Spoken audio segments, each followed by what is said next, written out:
Za takve kao što ste vi više nema mesta za beznadežne slučajeve. Iako vi i dalje gajite nadu.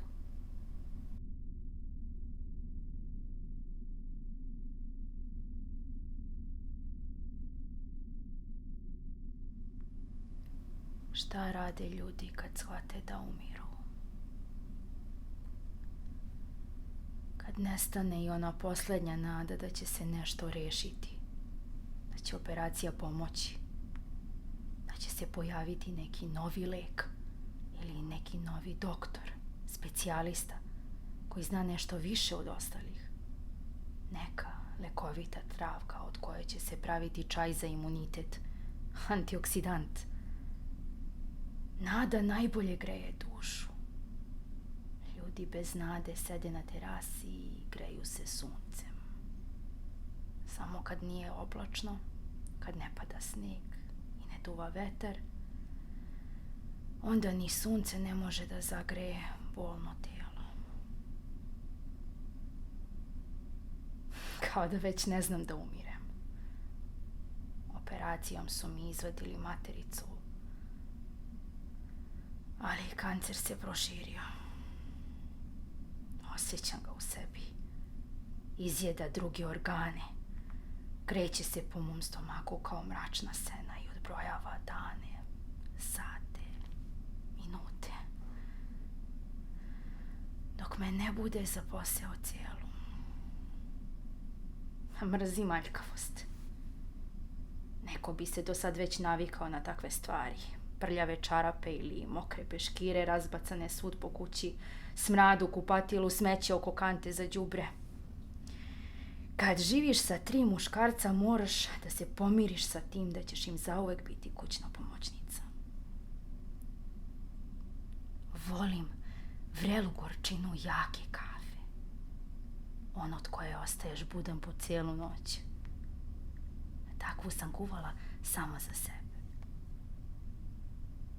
Pariz, grad svetlosti koji su preplavili turisti. Imigranti im prodaju suvenire. Žičani Eiffel toranj, minijaturna crvena vetrenjača Moulin Rouge i trijumfalna kapija. Ja sam u njegovim godinama najdalje išla do Dubrovnika, kod tetke. Do rata sam je redovno posjećivala, ali nema magnet da to i dokažem. Samo sećanje, miris slane vode u nosu i sliku Stipa pred očima. Njegovo mokro telo izdiže se i spušta iznad mene dok me grli i ljubi. Nepomično ležim na tvrdoj i klizavoj steni pazeći da ne padnem. A kasnije šminkom skrivam modrice po telu nastale od trenja kože o oštre ivice. Da tetka ne sazna. Voda zna da čuva tajne. Odnese ih u dubinu kao kamenje. Talasi ih pokrivaju kao grobari mrtvo telo u kovčegu.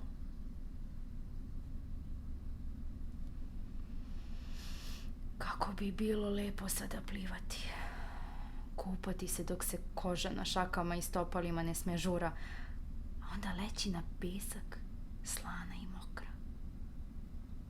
Skrivati se od sunca koje prži, upijati njegovu toplotu dok se koža steže, svrbi i gori, ležati tu nepomično dok ne zaboli.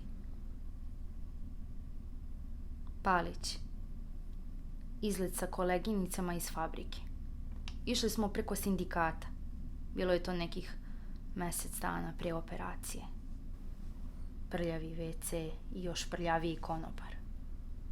Naterala sam ga da opere svoju stvar pre nego što je ušao u mene. Otkako sam se razbolela, nisam mogla da privolim Gorana da mi priđe. Previše se plašio da me ne povredi, da nije uspevao da ga održi u funkciji dovoljno dugo. Soko Banja. Te godine, dok je Goran bio na lečenju, s decom sam otišla sama na more. Tražili su sopstvenu slobodu. Baš kao i ja. Moji prijatelji s Smenjivali su se predamnom kao glumci u bioskopu. Debeli, mršavi, stariji, mlađi, lepi, ružni, neki slobodni, a neki možda i ne. Burme su skrivali ispod kamenčića šljunkovite plaže ili po džepovima šorceva jakih boja. Kao da bih ja zbog toga ustuknula pred tom igrom zavođenja. Govorili su da sam lepa kao kalipsa, magična kao kirka, zavodljiva kao sirena. Da će me povesti sa sobom gde god poželim. Kao da sam slušala šta pričaju. Ukus duvana mešao se sa njihovim poljupcima. Teret tela sa težinom talasa. Mešaju mi se njihovi likovi kao sokovi među nogama. Gledam kroz prljavi prozor i u daljinu. Iza crvenih muškatli vidim mirno more. Plavetnilo se prostire u beskraj. Struja ljuljka jedan brod. Na palubi stoji Stipe u kapetanovoj uniformi sa bijelo-plavom šapkom na glavi. Nešto govori. Pomeraju mu se usne, ali nisam sigurna šta iz njih izlazi. Čini mi se da doziva moje ime. Da, kažem hoću. Da.